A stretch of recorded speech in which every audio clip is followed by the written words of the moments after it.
चलिए, Panagar PSC coaching में आप सभी का स्वागत है। आज हम पढ़ेंगे कौटिल्य का प्रशासन। क्या पढ़ेंगे? कौटिल्य का प्रशासन के बारे में जानेंगे। तो कौटिल्य ने जो मतलब जिसको बोला जाता है चाणक्य, क्या बोला जाता है? चाणक्य, चाणक्य विष्णुगुप्त, चाणक्य विष्णुगुप्त। तो इसने क्या किया था, मतलब इन्होंने एक अर्थव्यवस्था अर्थशास्त्र में उनको अनेक सारे विभागों में या उसमें किसी देश की मतलब या किसी राज्य को चलाने के लिए क्या क्या मतलब आवश्यकता है, इनके द्वारा नियम कानून इनके द्वारा बांटे गए हैं।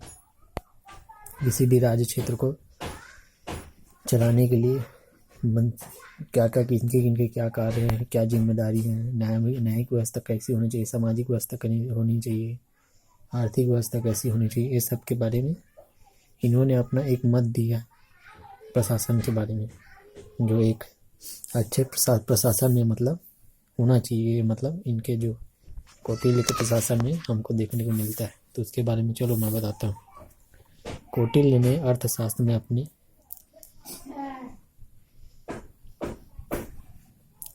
कौटिल्य के अर्थशास्त्र में जो कौटिल्य के जो अर्थशास्त्र में उन्होंने 4 विधाओं का उल्लेख किया उसने। चलिए मैं बताते चलता हूँ इसका मैं। ये मौर्य प्रशासन के समय थे, इसको याद रखना। एक इनके समय थे,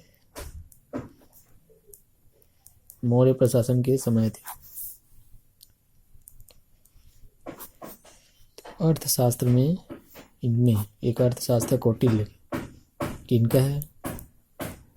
कौटिल्य का। कौटिल्य ने 4 विधाओं का उल्लेख किया है।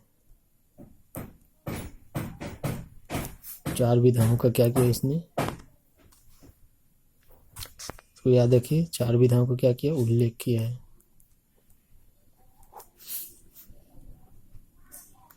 किया है किनके द्वारा? इन्हीं के द्वारा। कौटिल्य ने 4 विधाओं का उल्लेख किया है, इसको याद रखना। तो इसमें से पहला था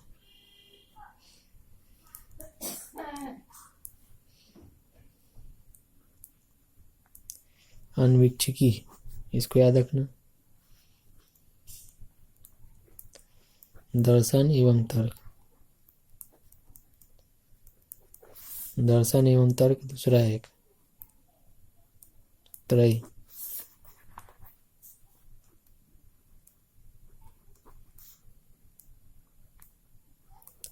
धर्म के वेदों मतलब इसमें वेदों का ज्ञान दिया गया।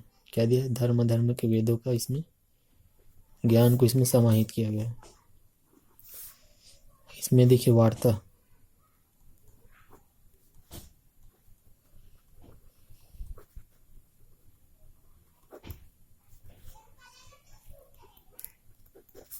कृषि और व्यापार संबंधी इसमें उल्लेख किया गया कि इसमें वार्ता में। त्रय क्या है? धर्म अधर्म वेदों का ज्ञान।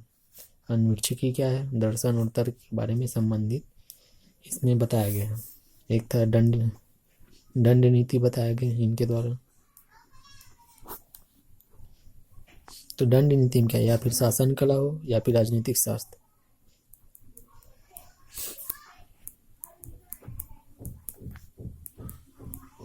या राजनीति शास्त्र, शासन कला हो या राजनीति शास्त्र, इसको याद रखना। ठीक है, चलिए मैं इसमें का बताता हूँ। इसमें अर्थशास्त्र को देखिए, अर्थशास्त्र का प्रतिपाद विषय। तो अर्थशास्त्र में क्या है? तो एक दंड नीति जो बताऊँ, ये दंड नीति, इसको ये कब रचना हुई? 4वीं से 3री शताब्दी में। इसको लिख देता हूँ यहाँ। दंड नीति आपका 4वीं से 3री शताब्दी ईसा पूर्व, बीसी जिसको बोला जाता है। 4वीं से 3री शताब्दी बीसी दंड नीति है, उसके मतलब दिया गया है। तो ये रचना काल कब, ये मतलब रचना हुआ आपका 4वीं से 3री शताब्दी में। अर्थशास्त्र का जो प्रतिपाद विषय इसमें सम्मिलित है। तो भाषा कौन से में थे? संस्कृत भाषा में थे। जो भी विषय संबंधित है वो संस्कृत भाषा में थे, इसको याद रखना। इसमें गद्य और पद दोनों शामिल थे, गद्य प्लस पद दोनों सम्मिलित थे इसमें। अब विषय सामग्री लगभग कितने भागों में इसमें जो विषय है इसमें 15 भागों में।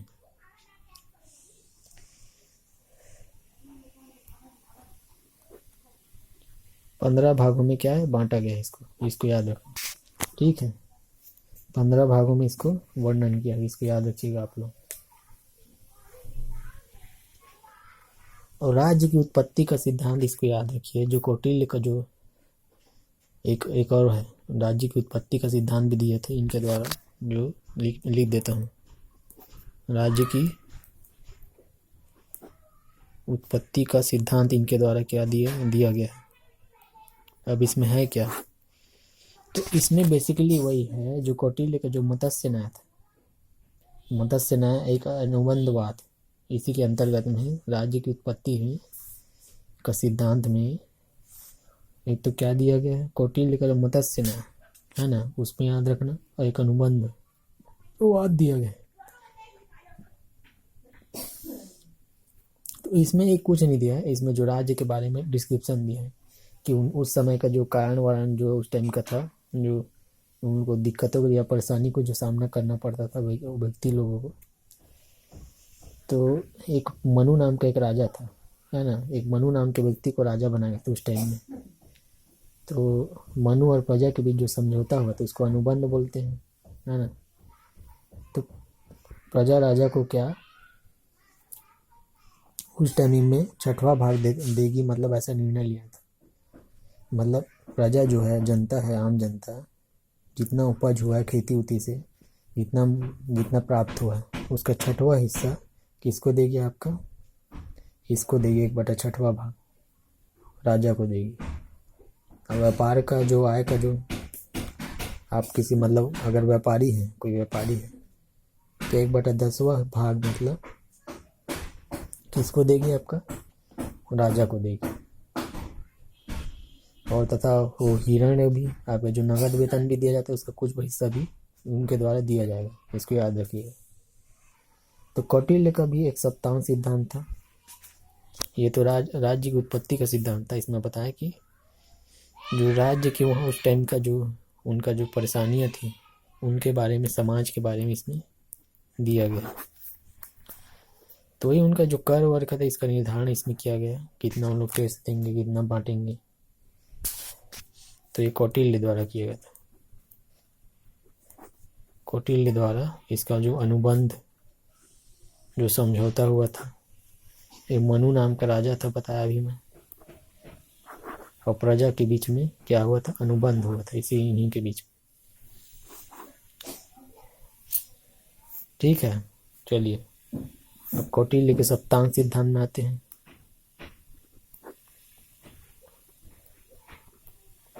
क्या सप्तांग सिद्धांत में आते हैं, इसको याद रखें। कौटिल्य के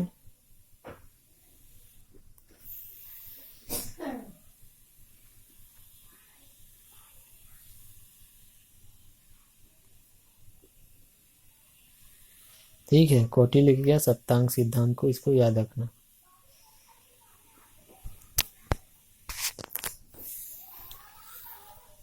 तो इसमें जो कौटिल्य के सप्तांग सिद्धांत है उसमें पहला था स्वामी। पहला स्वामी था, दूसरा अमात्य। ठीक है, पहला स्वामी, दूसरा अमात्य, तीसरा था एक जनपद, चौथा तो उसमें दुर्ग। चौथा क्या था उसमें? दुर्ग। पांचवा कोष, जो आपका कोष आला था, मतलब जिसमें धन उन इकट्ठा करते थे, मतलब राज्य के अंग के रूप में इनको परिभाषित किया, राज्य के अंग के रूप में। अब एक राज्य मतलब कैसे निर्माण था, उसके उत्पत्ति से संबंधित सिद्धांत के रूप में सप्तांग सिद्धांत किसने दिया? कौटिल्य ने दिया है। इसी के अंतर्गत में राज्य की उत्पत्ति के सिद्धांत के अंतर्गत ये कौटिल्य के अनुबंध वाला ये अलग है, फिर उसके बाद है ये पहला मान लो, इसको दूसरा कौटिल्य के सप्तांग सिद्धांत। तो इसमें स्वामी का है या अमात्य है, प्रधानमंत्री इसको, सॉरी मंत्री परिषद है। ये क्या है, वर्तमान का जो है मंत्री परिषद अमात्य, ये जनपद, ये दुर्ग, ये कोष, ठीक है। ये छठवा एक दंड, दंड या सेना। एक सातवां है मित्र। इन सभी का उल्लेख किया है सप्तांग सिद्धांत में, कौटिल्य, ठीक। इसको याद रखना।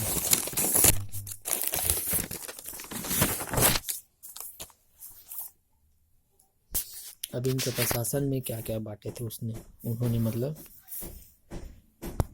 उस टाइम में प्रशासन में कौन कौन इनका कौन होना चाहिए। तो पहला तो राजा होना चाहिए, राजा के बारे में बताया गया है, ठीक है। ये अभी इसका लिस्ट बना दे रहा हूँ, फिर उसका मतलब डिटेल में बताऊंगा। एक मंत्री परिषद था, मंत्री परिषद होना चाहिए, है ना। एक उनके राज्य का जो वैदेशिक नीति वाला होना है, राज्य का वैदेशिक नीति वाला होना चाहिए, इसमें बताता हूँ। तो प्रशासन में एक पहला तो राजा होना चाहिए, दूसरा मंत्री परिषद, एक राज्य का वैदेशिक नीति होना चाहिए, एक क्या बताएं राजदूत, एक गुप्तचर व्यवस्था होना चाहिए, एक दंड व्यवस्था होना चाहिए, एक न्याय व्यवस्था होना चाहिए, एक प्रशासन होना चाहिए, एक कोष एवं अर्थव्यवस्था, मतलब कोष होना चाहिए वहाँ का, और राज्य की रक्षा व्यवस्था वाला भी होना चाहिए, स्थानीय शासन भी होना चाहिए वहाँ। तो ये सभी चीज़ वहाँ उपस्थित होनी, किसी भी मतलब राज्य में आप प्रशासन कर रहे हो तो ये सारी चीज़ होना चाहिए वहाँ। तो राजा के बारे में चलिए पहला बताता हूँ। इसमें पहला इसमें राजा के बारे में दिया है। तो राजा के बारे में तो इसने बताया राजा को 7 अंगों में, जो 7 अंग जो इसने सप्तांग सिद्धांत दिए हैं, तो सप्तांग सिद्धांत में से राजा क्या प्रमुख है, उनमें सबसे ऊपर है, सर्वोच्च माना गया है इसको, राजा को प्रधान अंग है। प्रधान अंग कौन है, राजा। और राजतंत्री शासन व्यवस्था का समर्थन भी करता है, क्योंकि इसी के द्वारा क्या करता है, मतलब जो राजतंत्र का शासन जो होता है, समर्थन किया है ना, कौन किया आपका, उसी समय जो जब शासन हो रहा था। और राजा को शासन तंत्र का मेन मतलब मकसद, मतलब मेन धुरी टाइप का मान केंद्र है शासन तंत्र का। देखिए इसमें शासन तंत्र का क्या है, मेन केंद्र है, क्या है इसमें केंद्र माना गया है, सर्वोच्च है प्रधान रूप से। अब उनका एक विचारधारा के कि राजा को जो प्लेटो की भांति मतलब दार्शनिक विचारधारा का समर्थन उनके द्वारा किया, और आदर्श व्यक्तित्व उनको माना, ठीक है। कोई भी महाराजा है जो भी है, वो दार्शनिक विचारधारा का समर्थन करना चाहिए, मतलब उनके द्वारा एक आदर्श व्यक्ति को उनको मतलब होना चाहिए उसमें, राजा में मतलब प्रजा उजा महाराजा में जो भी उसका होगा, उसमें एक आदर्श व्यक्तित्व होना चाहिए, और सभी विचारधारा को मतलब समर्थन उनके द्वारा दिया जाना चाहिए। और गुण उनका क्या क्या होना चाहिए इसमें बताया है। पहला तो ऊंचे कुल का हो, ऐसा मानते हैं, ऊंचे कुल का हो, है ना। देवी बुद्धि या देवी शक्ति,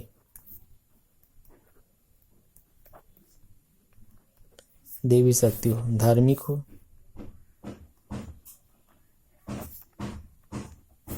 ठीक है, धार्मिक हो, लक्ष्य ऊंचा हो,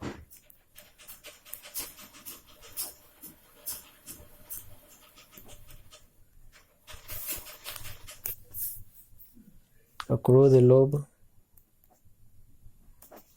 लोभ मोह पर नियंत्रण हो, पूर्ण हो, भी पूर्ण नियंत्रण हो, शिक्षा प्राप्त हो उसको भाई, तब फैसला लेगा। तो ये सब गुण उसमें होना चाहिए, इसमें राजा में। लक्ष्य हो, धार्मिक हो, क्रोध लोभ मोह से परे हो।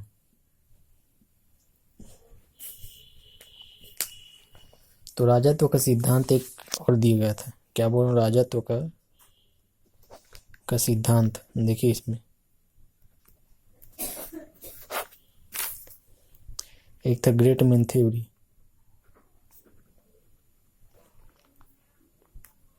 ग्रेट मैन थ्योरी था एक थ्रेड थ्योरी।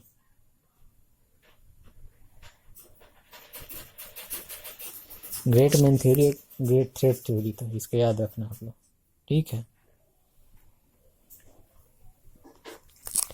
तो इन्होंने क्या किया था देखो, बताता हूँ इसमें।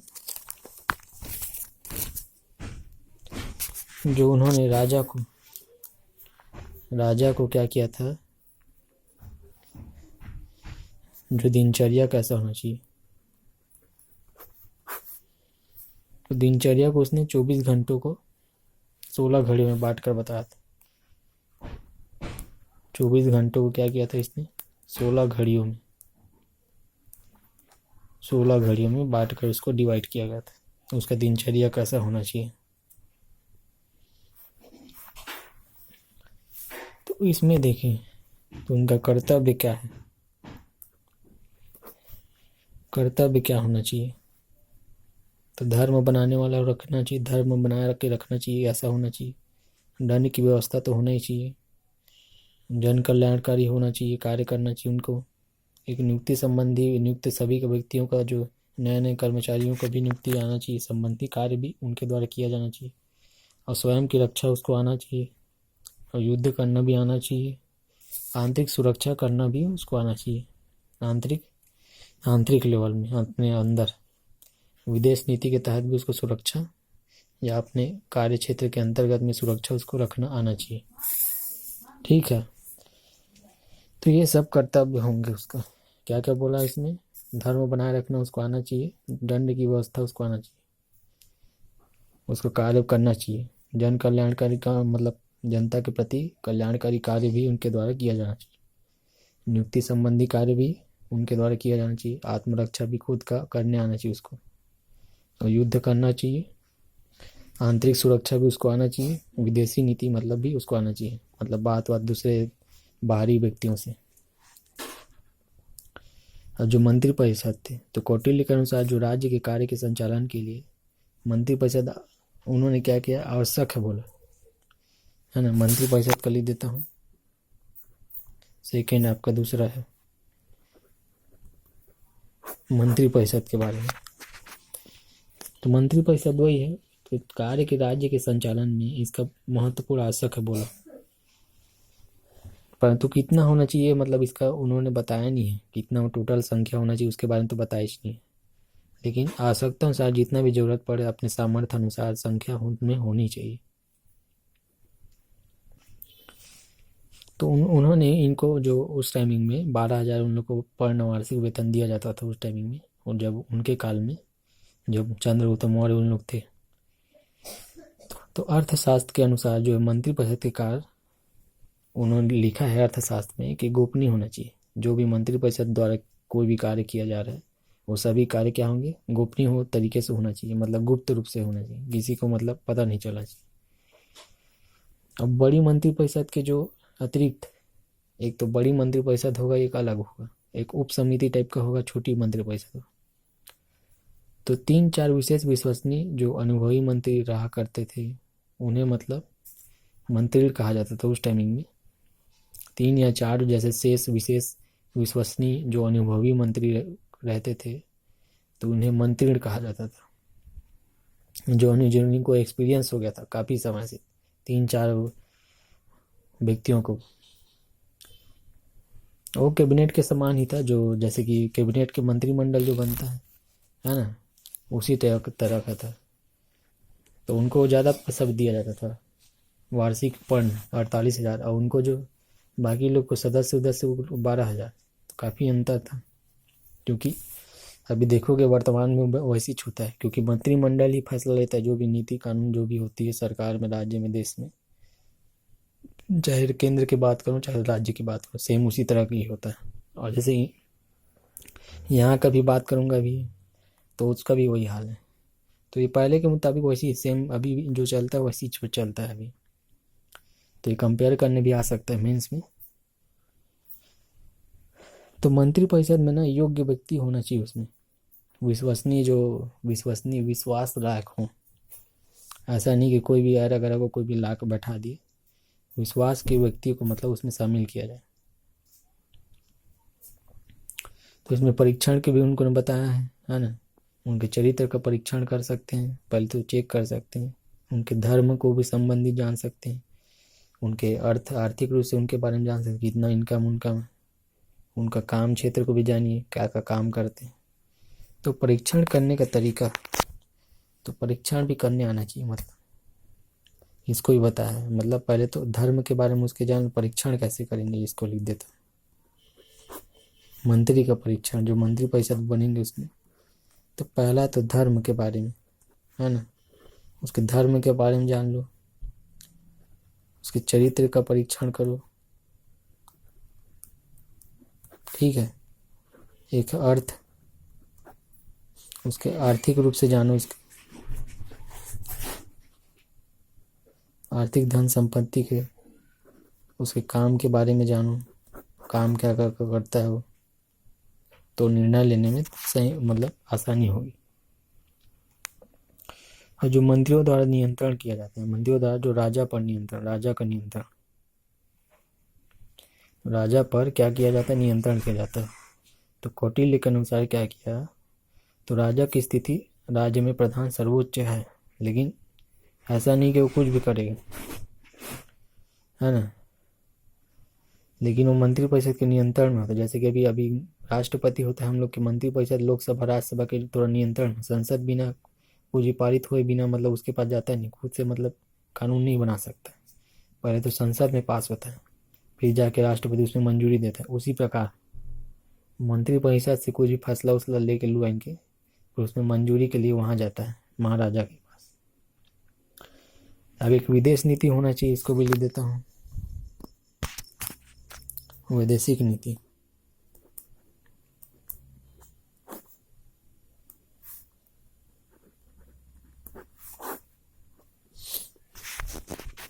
क्या होना चाहिए, वैदेशिक नीति भी होना चाहिए, इसको याद रखना।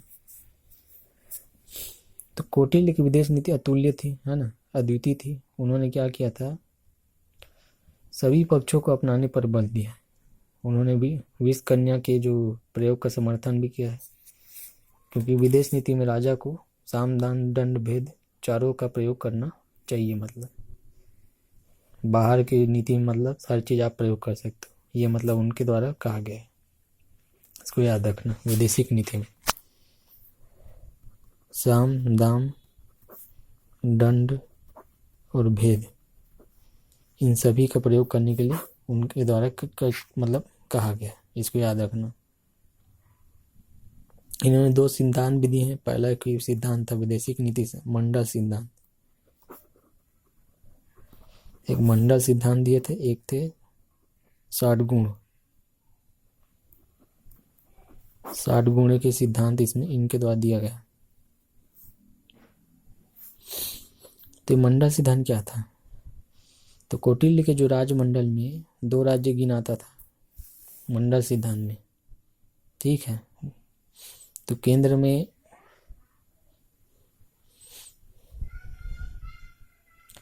ये केंद्र से संबंधित था कुछ, इसमें थोड़ा मेरे ख्याल से अभी मेरे को याद आ रहा है इसमें का, केंद्र में कुछ वो राज्य के लोग जो संभाल के रखता था मंडल को, ऐसा था।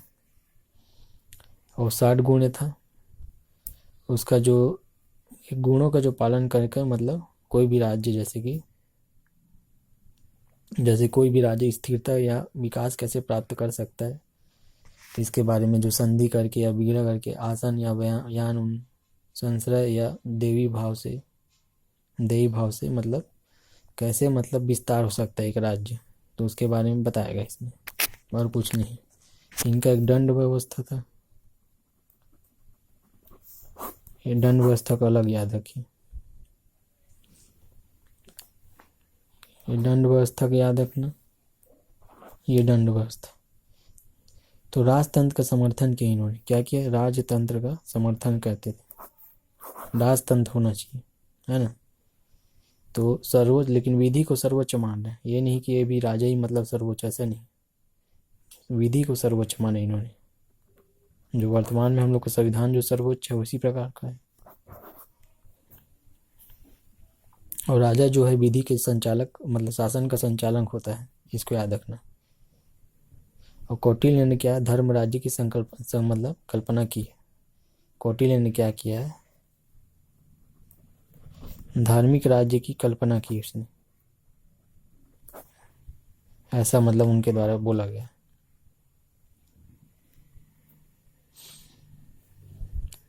राजा को धर्म के बाद द्वितीय स्थान इसमें दिया गया, उसमें बोला गया मतलब दूसरी स्थान उनको मिलना चाहिए, ऐसा उनके द्वारा दंड व्यवस्था में किया गया।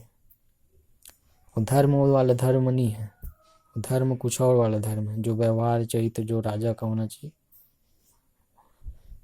इन्होंने विधि को 4 भाग में बांटा है, विधि को 4 भाग में इन्होंने बांटा है। एक तो धर्म, व्यवहार, चरित्र, फिर राजा, ऐसा इनको 4 भाग में बांटा है। और दंड का प्रयोग इन्होंने, दंड का जो प्रयोग कैसे करना है, तो इसमें जो दंड का प्रयोग मैं बता रहा हूँ, समाज रक्षण, सुव्यवस्था, पृथ्वी, समाज रक्षा। क्या क्या बोला मैं, पहला तो समाज रक्षा, दंड का प्रयोग 3 दृष्टि से करेंगे। पहला तो समाज की रक्षा के लिए या व्यवस्था बनाने के लिए, या पृथ्वी एवं समाज के दोनों की रक्षा के लिए, इसको याद रखना। चलिए आगे बता। अब उद्देश्य क्या है, देखिए त्रयी का पालन क्या है, त्रयी का क्या है इसमें बोला गया है, पालन। ठीक, ये तो पहला है। एक अन्वीक्षिकी, इसको याद रख। तीसरा वार्ता, उद्देश्य इसका पालन करना सभी का, इसका मैं बताएगा। ठीक है, समझ गए। और 3 दंड को इन लोगों ने मतलब प्रमाणित किया है, 3 दंड इनके द्वारा बोला गया है। दंड मतलब दे सकते, वो दृष्टि से अलग है। और दंड का प्रयोग कैसे होगा, तो एक तो आर्थिक दंड जो लगाते हैं आप लोग, अर्थदंड। एक आपका कार्य दंड, जो भी आप कार्य कर संबंधित कुछ का मामला करते हो।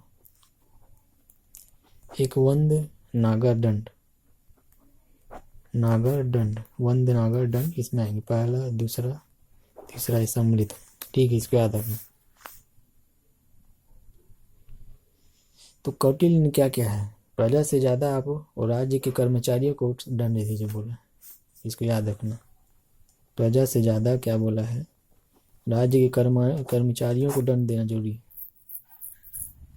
अब न्याय व्यवस्था कैसी थी, इसको मैं मुंह से जुबानी बोला, हर चीज लिख नहीं पाऊंगा मैं इसमें। तो कौटिल्य के न्याय प्रशासन का सर्वोच्च न्यायाधीश राजा ही तो होता था, है ना। और निष्पक्ष न्याय व्यवस्था का समर्थन किया इन्होंने, मतलब बिना पक्ष के किसी की पक्षपाती नहीं होना है। और स्वधर्म रक्षा मतलब खुद की धर्म की भी रक्षा करना है। और फिर न्याय व्यवस्था के अनिवार्य मतलब न्याय करना है, न्याय के हिसाब से मतलब चलना है, मतलब सभी का न्याय हो ऐसा टाइप का। इसको 2 भाग में बांटा गया था, जैसे कि अभी है जो बटा है, एक सिविल कोर्ट होता है, एक फौजदारी न्यायालय होता है। तो व्यवहार न्यायालय क्या होता है, जो धर्मस्थ न्यायालय, जो वर्तमान में जो सिविल कोर्ट हम लोग का चलता है यहाँ। एक कंटक शोधक न्यायालय था उस टाइम का, जो वर्तमान में फौजदारी न्यायालय उसी टाइम। ठीक है, इसको याद रखना, 2 भाग में बांटा है, जैसे वर्तमान में हम लोग का जो चलता है उसी टाइप। कौटिल्य ने त्रिस्तरीय न्याय व्यवस्था पर बल दिया है, इसको याद रखना। कौटिल्य ने क्या किया है, त्रिस्तरीय न्याय व्यवस्था पर बल दी है, इसको याद रखना। त्रिस्तरीय न्याय व्यवस्था कैसा, एक तो जनपद संधि न्यायालय, एक संग्रह न्यायालय, एक द्रोणमुख न्यायालय। पहला क्या बोला, जनपद संधि न्यायालय, दूसरा संग्रह न्यायालय, तीसरा द्रोणमुख न्यायालय। गांव स्तर पर जनपद में संग्रह न्यायालय 10 गांव के समूह पर। एक द्रोणमुख न्यायालय 400 ग्रामों के समूह पर। इसको सभी को आप याद रखना, ठीक है। तो कौटिल्य ने जो प्रत्येक न्यायालय में 3 न्यायाधीश और 3 अमात्य रखने की व्यवस्था दी है, इसको याद रखना। प्रत्येक न्यायालय में 3 न्यायाधीश होना चाहिए और 3 अमात्य मतलब 3 मंत्री परिषद भी उसमें व्यवस्था उसमें होना चाहिए, ऐसा बोला। और जो कौटिल्य के अनुसार जो है, साला सहायक होना चाहिए, दास होना चाहिए, ऋणकर्ता, शत्रु, अपंग, राज्य द्वारा दंडित व्यक्ति को साक्षी न बनाने की सलाह दी है। तो उसने बोला है कोई साला है आपका, है ना, कोई सहायक व्यक्ति है, कोई दास है, कोई ऋण करता है, कोई शत्रु है, कोई अपंग है, कोई राज्य द्वारा दंडित व्यक्ति है, को मतलब साक्षी मतलब क्या, और जो गवाही देने वाला मतलब नहीं होना चाहिए, ये मतलब कहा, सलाह दिया उन्होंने। ऐसा व्यक्ति को कोई गवाही वही मत देना चाहिए, ऐसे गवाही के लिए मतलब उनको नहीं बुलाना चाहिए, परमिशन ना दिया जाए, ऐसे बोला।